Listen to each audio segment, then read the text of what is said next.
बात है, जब राजा महाराजा का राज्य चलता था।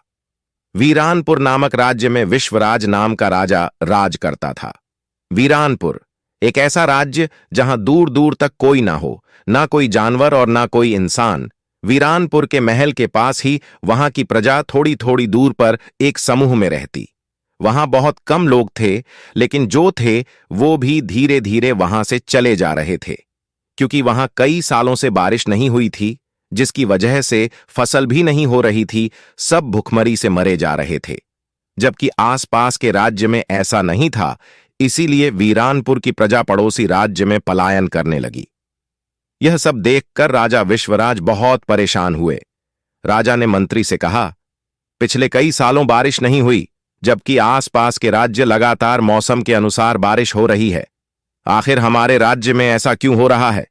मंत्री बोला, पता नहीं महाराज, लेकिन एक रास्ता है जिसे पता चल सकता है कि आखिर हमारे ऊपर आई इस परेशानी का क्या कारण है।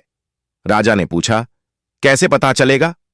मंत्री बोला, एक हफ्ते बाद पूर्णिमा के दिन हिमालय पर्वत से महाआर्षे आते हैं। यह पूर्णिमा 72 साल में एक बार आती है। पास के शिव मंदिर में वे एक हफ्ते लगातार पूजा करते हैं और फिर से हिमालय पर्वत पर चले जाते हैं। हमें इसी बीच उनसे मिलकर अपनी समस्या का हल मांगना होगा। राजा ने मंत्री की बात मानकर पूर्णिमा तक का इंतजार किया। राजा ने अपनी प्रजा के लिए अपना राजकोष भी खाली कर दिया, पर कई सालों से बारिश न होने के कारण प्रजा से कर भी धीरे धीरे कम करा दिया, जिसे राजकोष और जल्दी खत्म होने लगा था।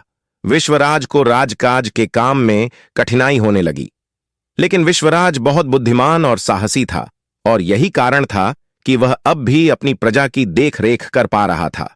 पर उसे जल्द ही अपने राज्य में बारिश करवानी थी, नहीं तो वह बची हुई प्रजा भी भूख से मर जाती। राजा बस किसी तरह अपने राज्य की मिट्टी पर बारिश के पानी को देखना चाहता था।